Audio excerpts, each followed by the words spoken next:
Et oui, c'est l'heure pour la chronique Info Justice. Parlons droit. Et c'est avec plaisir que j'accueille maintenant Brigitte Cutin et Océane Yao ici dans les studios d'Envol. Bonjour à vous deux. Bonjour, Caro. Bonjour, Caro. Bon mercredi. C'est le fun de vous voir ici chaque 2 semaines. Des beaux sourires.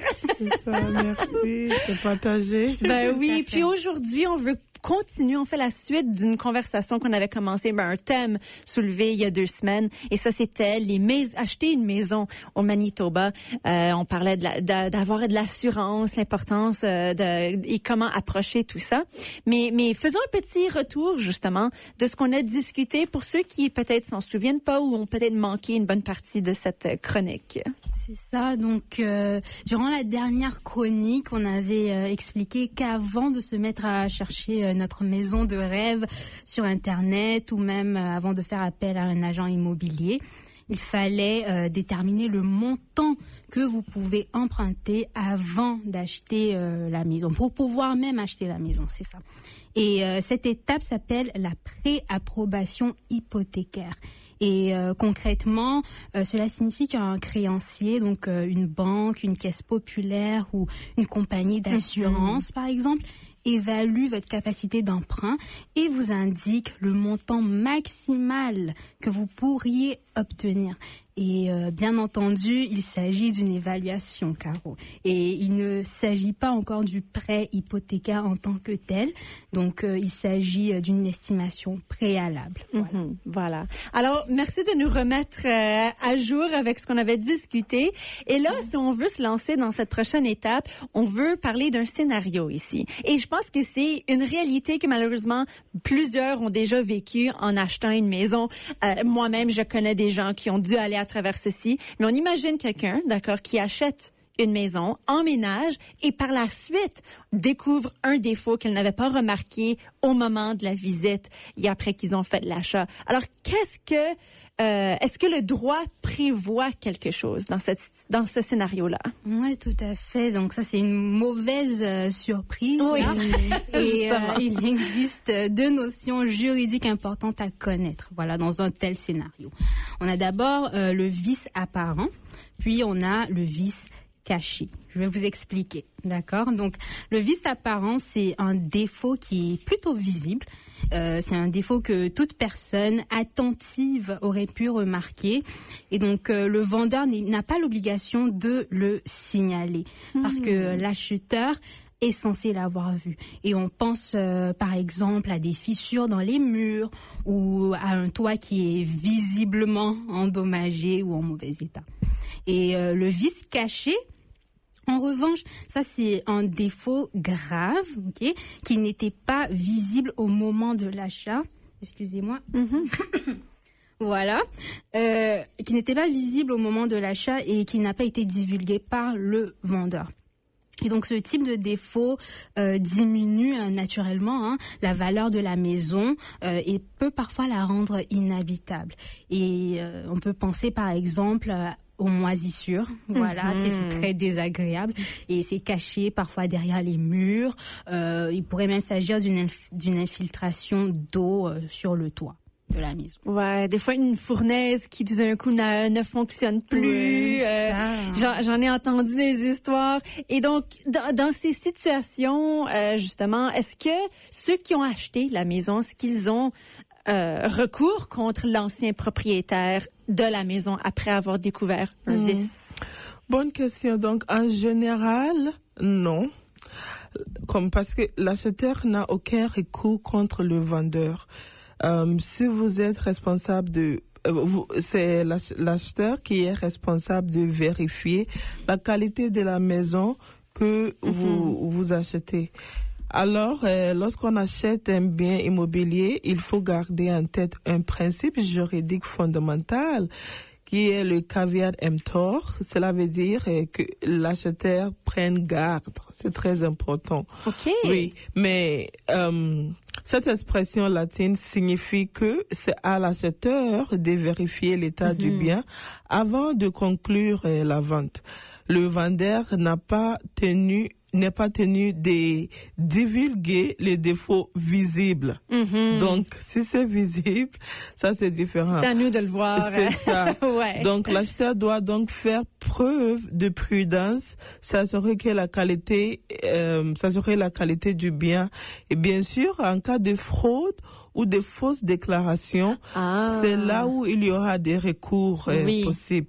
Donc, l'acheteur peut avoir un recours si le vendeur savait que le problème existait et l'a volontairement dissimulé, ou bien si le vendeur savait que ces vices rendaient le logement inhabitable ou dangereux, ou bien si le vendeur a fait de fausses déclarations ou bien de fausses déclarations concernant ces vices. Donc, si l'acheteur demande, j'espère qu'il n'y a pas de moisissure derrière ces murs, et il dit, non, tout est là, il a fait une déclaration et l'acheteur peut avoir des recours après. D'accord. Alors, il faut savoir poser les bonnes questions. C'est ça. Donc, si on veut aider ceux qui nous écoutent à savoir comment on peut se protéger de mieux en mieux quand on veut acheter une maison, ce serait quoi les conseils à donner? Donc, c'est vrai qu'on peut poser des questions lors de la visite de la maison. Donc, par exemple, est-ce que le système de chauffage fonctionne correctement, ou encore sur le système de ventilation, sur l'état du sol, parce que des choses comme ça. C'est ça, oui. Donc, mais il faudrait aller plus loin. La façon la plus efficace de se protéger, c'est de demander à un expert d'inspecter la maison. Donc, par exemple, un architecte, un ingénieur, plombier. Et cette inspection permet de vérifier les éléments clés.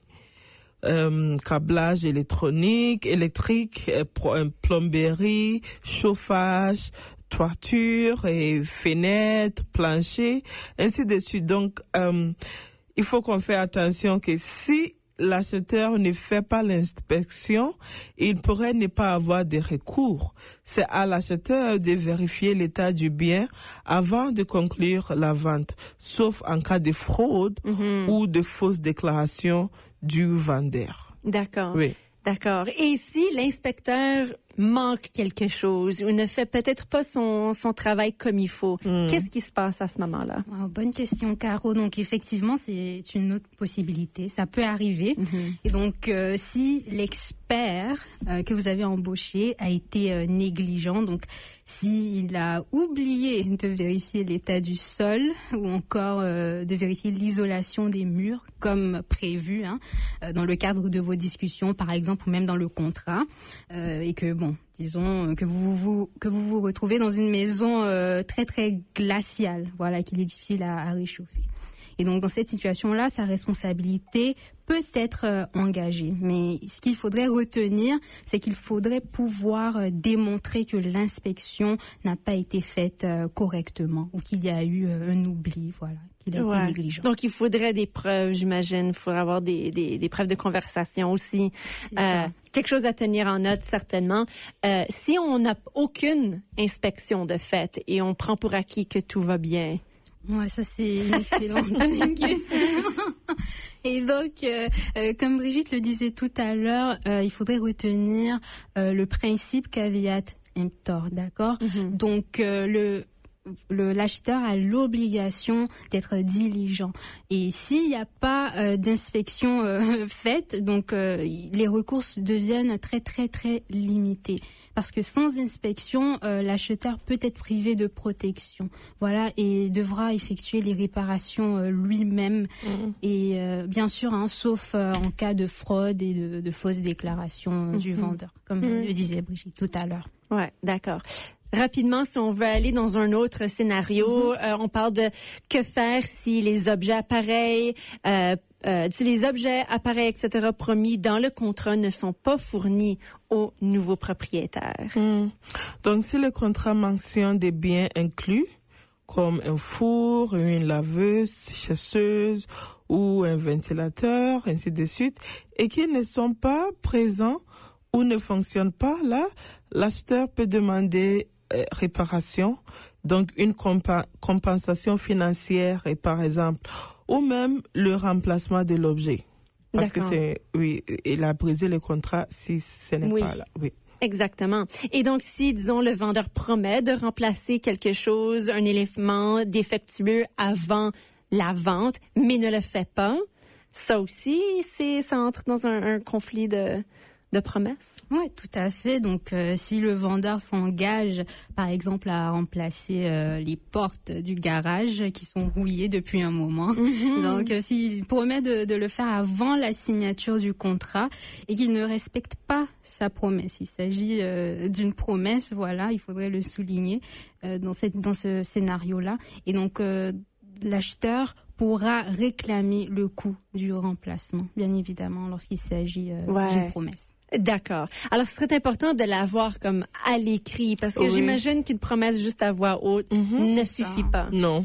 Mais comme s'il y a des témoins qu'il a dit qu'il va faire ça. Mais si on n'écrit pas ça et après il dit qu'il n'a pas dit ça, là, c'est difficile à prouver. Donc, justement. Oui.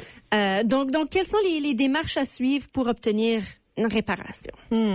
Donc, si le montant en jeu est inférieur à $2,000, à $20,000, là, l'acheteur peut s'adresser au tribunal des petites créances. D'accord. Les procédures n'est pas trop compliquées et donc, normalement, les gens peuvent se représenter pendant cette procédure.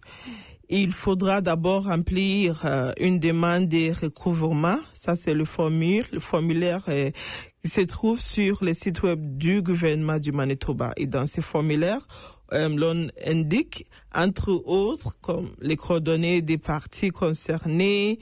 Il faudra également préciser le montant réclamé et joindre toutes les preuves pertinentes, par exemple les contrats, les échanges écrits, photos, factures, etc. Oui. D'accord. Alors, il y a quand même beaucoup à retenir pour nos auditeurs qui nous écoutent. Il faut être bien vigilant, déjà bien observer et poser les bonnes questions, vraiment. Très important. Tout à fait. Ouais. Donc, c'est vraiment ça qu'il faut. Et si on a d'autres questions, bien sûr, à qui est-ce qu'on peut contacter? C'est à cause de ça, Info Justice Manitoba est là. Oui, donc ce soir, on veut que nos auditeurs se rappellent que, comme vous venez de dire, il faut être diligent, vigilant, comme ne prend pas pour acquis quand on veut acheter quelque chose, parce que nous aussi, les acheteurs, on a une responsabilité. S'il y a des choses dont on n'est pas trop sûr, on a des questions, quoi que ce soit, Info Justice Manitoba est là, on donne de l'information juridique à toute la communauté francophone. Nous sommes situés sur 614 rue des Mérons, de lundi à vendredi, de 8h30 à 16h30. Voilà. Merci beaucoup. Et c'est ça, Brigitte, ce sont les deux mots-clés à retenir, la vigilance et la diligence. Voilà. Ben oui, très, très important. C'est un gros achat, une maison. Surtout en ce moment, le marché immobilier.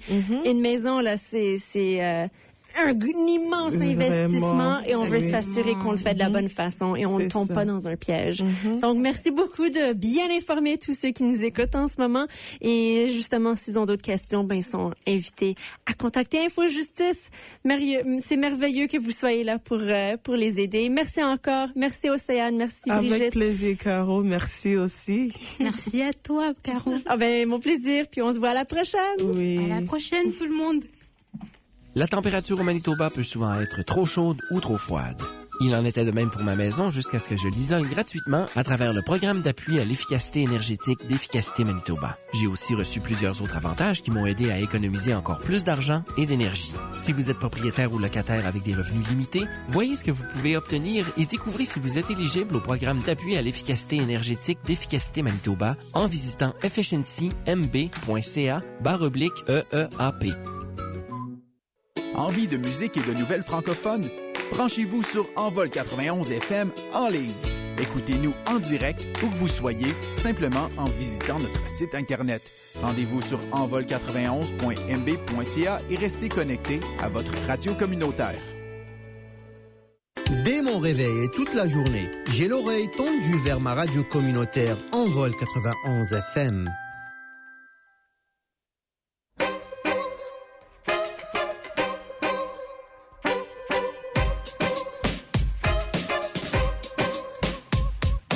Elle parlait pas le français, elle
danser, danser, danser sur ses bras. J'ai appris à danser, danser, danser dans ses bras. Elle faisait danser, danser, danser sur ses bras. J'ai appris à danser, danser, dans les yeux d'Anita. Elle disait danser, danser, surtout quand ça ne va pas.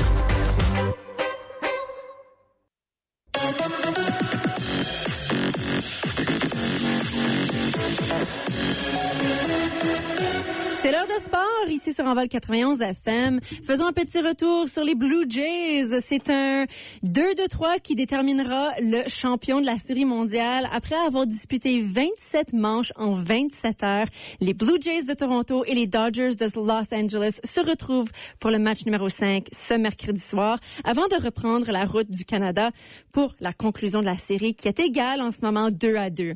Après avoir essuyé une amère déception en s'inclinant en 18 manches lors du match numéro 3, les Blue Jays ont répliqué de brillante façon en s'imposant au compte de 6-2 mardi soir.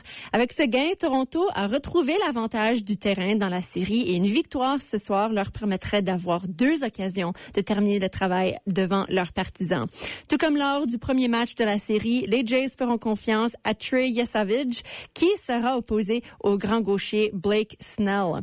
La présence de George Springer demeure incertaine dans le camp de l'équipe de Toronto après que celui-ci eut été retiré du 4e match après s'être élancé sur un tir. La logistique veut que Springer demeure au repos avant une journée de congé dans l'espoir de revenir pour le match numéro 6 au Rogers Center. Côté des Jets de Winnipeg dans la Ligue nationale de hockey, le tir du poignet de Kyle Connor 46 secondes après le début de la prolongation a donné aux Jets de Winnipeg une victoire de 4-3 contre le Wild du Minnesota mardi soir. Leur 9e victoire consécutive contre leur rival de la division centrale. Connor a inscrit son 5e but de la saison d'une frappe parfaite depuis l'enclave après une passe en retrait de Mark Scheifele. Nino Niederreiter a marqué le but égalisateur au milieu de la 3e période pour les Jets, qui avaient pris une avance de 2-0 en première période lorsque Gabriel Vilardi et Nemznikov ont marqué sur des tirs déviés à 22 secondes d'intervalle. Maintenant, prochainement, les Jets vont recevoir les Blackhawks de Chicago ce jeudi.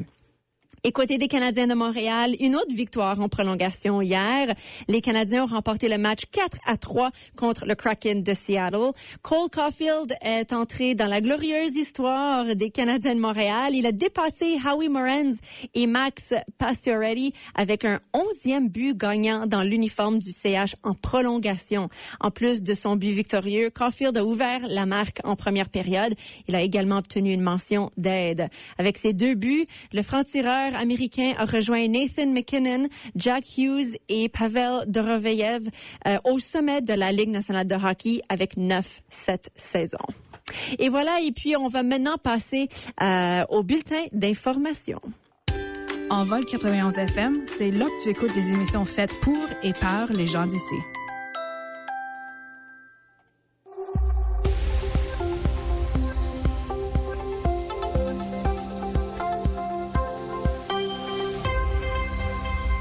Bienvenue tout le monde au bulletin d'information pour ce mercredi 29 octobre.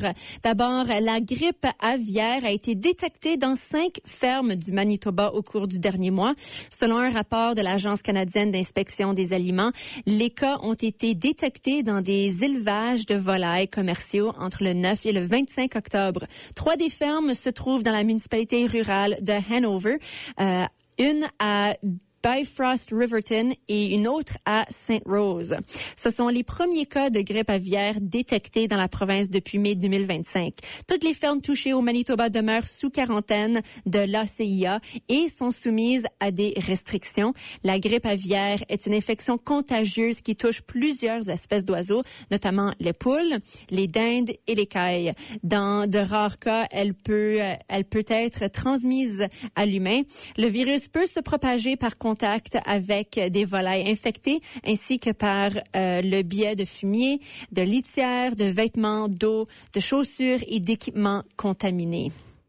La CIA souligne que la grippe aviaire ne constitue pas un problème de salubrité alimentaire, ajoutant qu'il n'existe aucune preuve que la consommation de volailles cuites ou d'œufs puisse transmettre le virus.